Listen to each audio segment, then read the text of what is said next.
This movement series is going to help us create some mobility within our hip sockets. These hip sockets are ball and socket joints.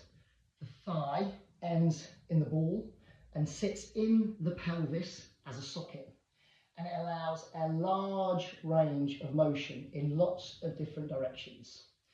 So we're going to try and get that joint space a little bit more lubricated, a little bit more space in there so that we feel a little bit more free in those hips for whatever it is you're going to do after this.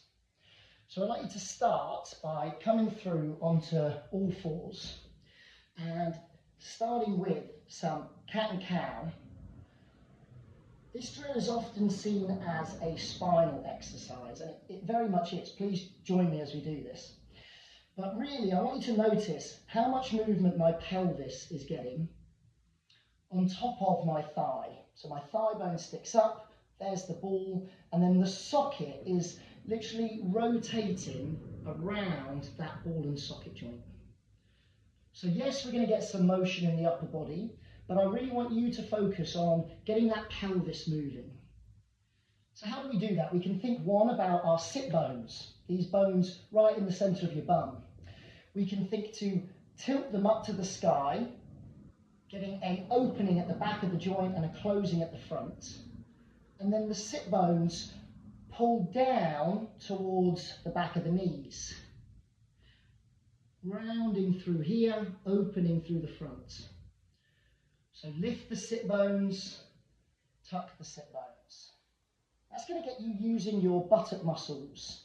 Here they stretch and here they contract.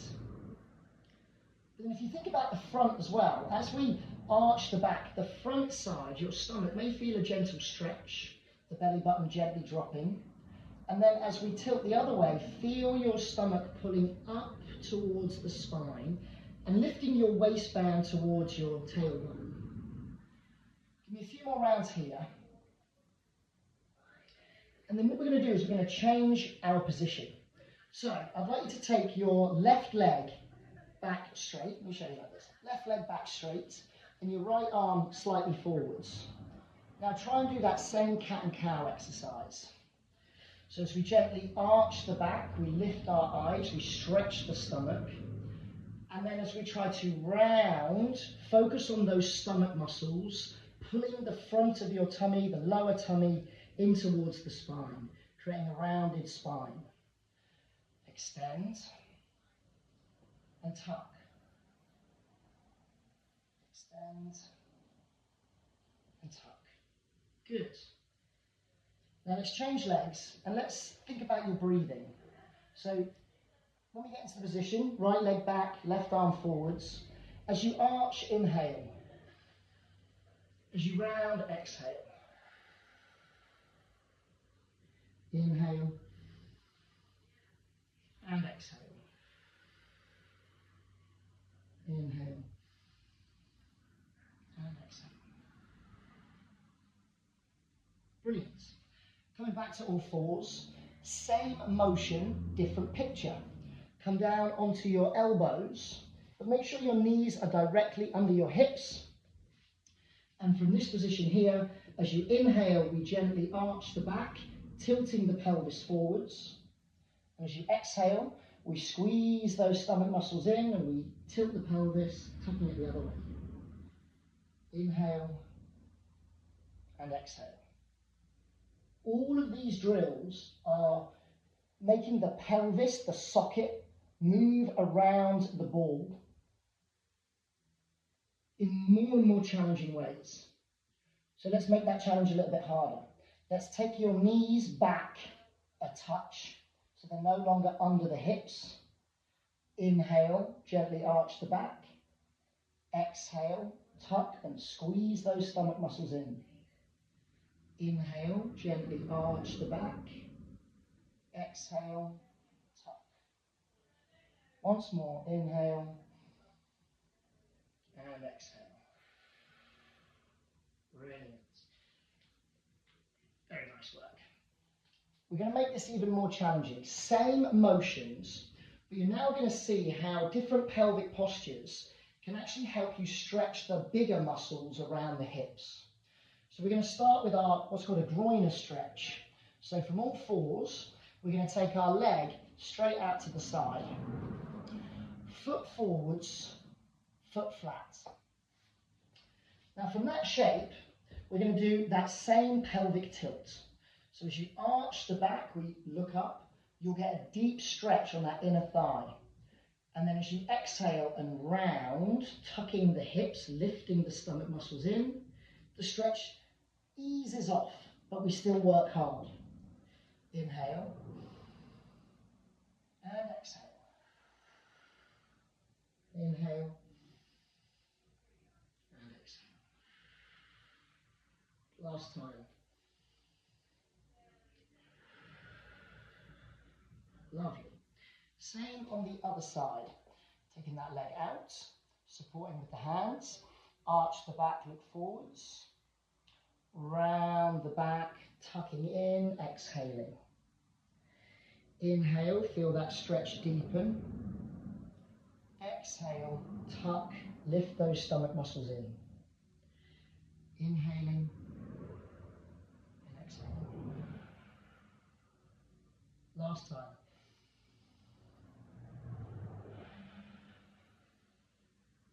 Brilliant.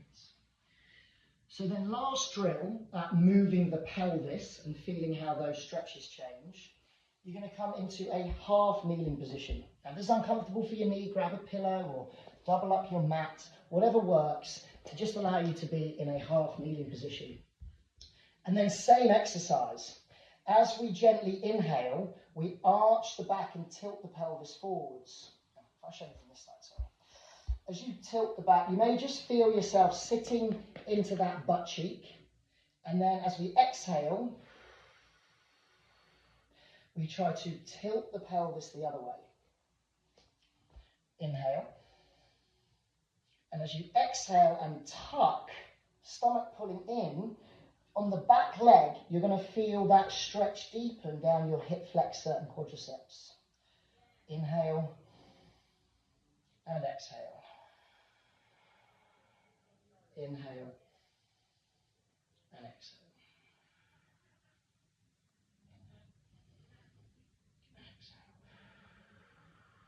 Good. Changing the legs over. As we take a breath in, we arch the lower back, we stick our bum back slightly, stretching the stomach. As we exhale, we pull the stomach in, we scoot the pelvis down, get that tension in the bum, feel a stretch in the back leg, hip flexor. Inhale and exhale. Inhale.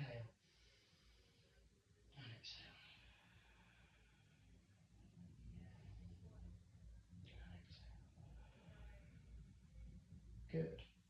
And then after all of that, come back to the very first exercise that we did on all fours, feeling that motion in the pelvis. Inhale and exhale. Inhale, allow those stomach muscles to stretch. Exhale, allow those stomach muscles to tense. 2 more reps. And I'm hoping you can now, at this stage, feel how connected your core muscles in your abdominal region are to your pelvic posture. And that if we are caught excessively in an arched back position, then our stomach muscles are not working. When our stomach muscles tense, they allow us to become more neutral and support that lower back. And that's really what we're after. We're after the front and back working together to get our pelvis into a neutral position, somewhere between where we've just been working. And that if we really want to develop strong core muscles, we have to be aware of where our pelvis is and learn to control it. That motion of moving the pelvis around the thigh has loosened off and created lots of space within your hip capsule. So I hope that really helps your hips feel a little bit more loose with just some very simple pelvic tilt actions in different shapes while also strengthening up those core muscles at the front.